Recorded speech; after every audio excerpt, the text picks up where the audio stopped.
부산진 믿음의 가족 여러분, 봄 같은 하나님의 은혜가 여러분의 삶 속에 가득하시기를 바랍니다.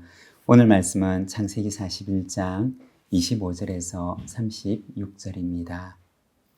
요셉이 바로에게 아뢰되 바로의 꿈은 하나라. 하나님이 그가 하실 일을 바로에게 보이심이니이다. 7 좋은 암소는 7해요.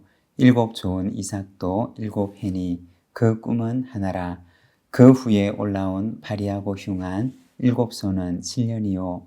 동풍에 말라 속이 빈 7 이삭도 7해 흉년이니 내가 바로에게 이르기를 하나님이 그가 하실 일을 바로에게 보이신다 함이 이것이라. 온 애굽 땅에 7해 큰 풍년이 있겠고 후에 7해 흉년이 들므로 애굽 땅에 있던 풍년을 다 잊어버리게 되고 이 땅이 그 기근으로 망하리니 후에 든 그 흉년이 너무 심함으로 이전 풍년을 이 땅에서 기억하지 못하게 되리이다. 바로께서 꿈을 2번 겹쳐 꾸신 것은 하나님이 이 일을 정하셨음이라.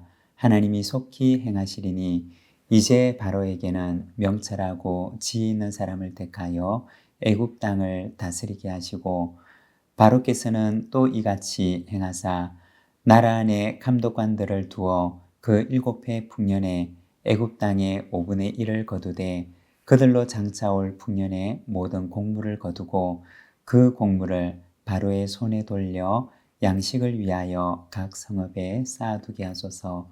이와 같이 그 곡물을 이 땅에 저장하여 애굽 땅에 임할 7해 흉년에 대비하시면 땅이 이 흉년으로 말미암아 망하지 아니하리이다. 아멘. 오늘 말씀에 보면 바로의 꿈을 해석하는 요셉의 모습을 보여주고 있습니다. 26절에서 28절의 말씀입니다. 7 좋은 암소는 7해요. 7 좋은 이삭도 7해니 그 꿈은 하나라. 그 후에 올라온 파리하고 흉한 7소는 7년이요. 동풍에 말라 속이 빈 7 이삭도 7해 흉년이니 내가 바로에게 이르기를 하나님이 그가 하실 일을 바로에게 보이신다 함이 이것이라. 여기 보면 요셉이 바로의 꿈을 해석하는데 그 꿈은 한 가지를 말하는 것이었습니다. 7 암소와 7 이삭은 7해를 가리키는 것이었고 당시 애굽은 목축과 농경이 중심이 된 사회였습니다. 암소라고 하는 것은 목축 사회의 가축을 의미하는 것입니다. 그리고 이삭은 농산물의 수확을 말하는 것입니다. 이 농경과 목축은 당시 국가 경제의 기반이 되는 것이었습니다. 7년의 풍년 후에 다가올 7년의 흉년은 큰 국가적인 위기가 다가오고 있음을 말하는 것이었습니다.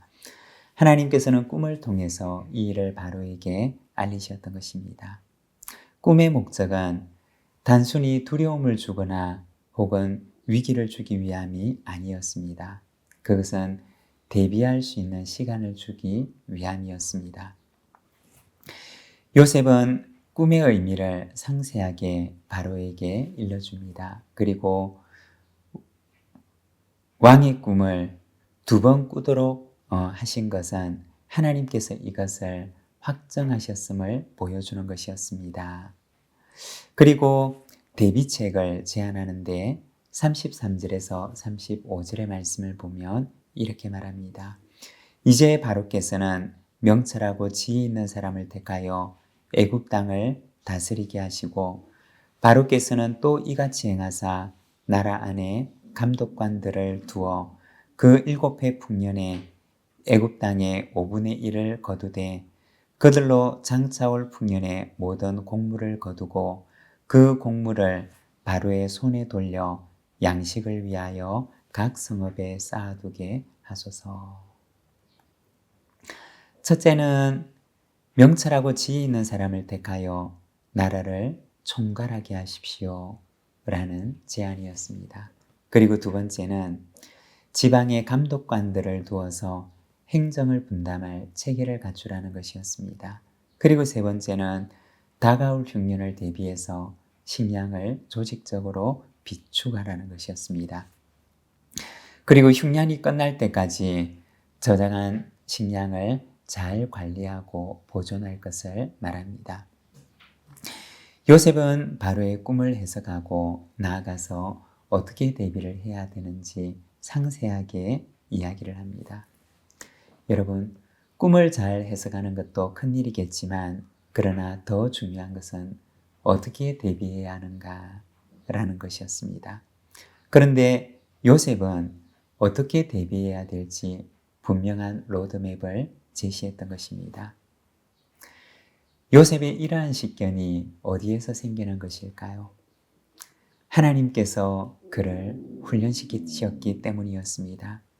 보디발의 집에서 가정총무로 있으면서 그를 훈련시키셨고 왕의 감옥에 있으면서 왕실 사람들과 접촉을 하면서 왕실의 행정과 운영과 체제에 대해서 그는 배울 수가 있었을 것입니다.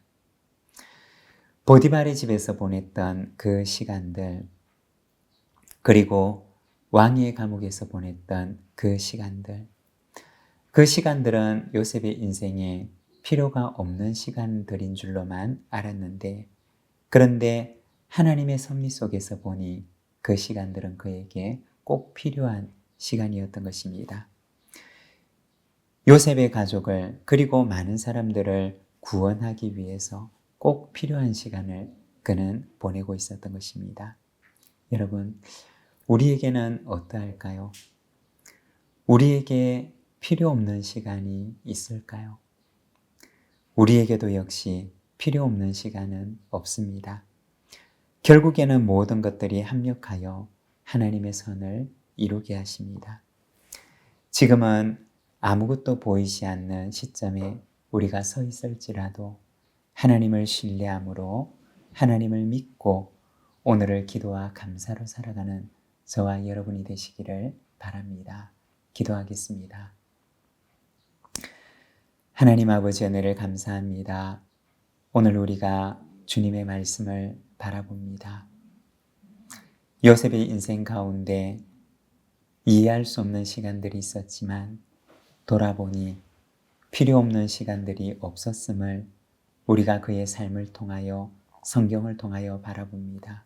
주님, 때로는 아무것도 보이지 않는 그 시간에 우리가 서 있을 때도 있지만 그러나 이 시간마저도 우리에게 꼭 필요한 시간임을 하나님께서 우리의 인생을 인도하시고 또 섭리해 가심을 우리가 믿사오니 주님, 오늘 이 하루 주님 앞에 감사하고 내 앞에 놓여져 있는 이 길을 믿음으로 걸어갈 수 있도록 인도하여 주시옵소서.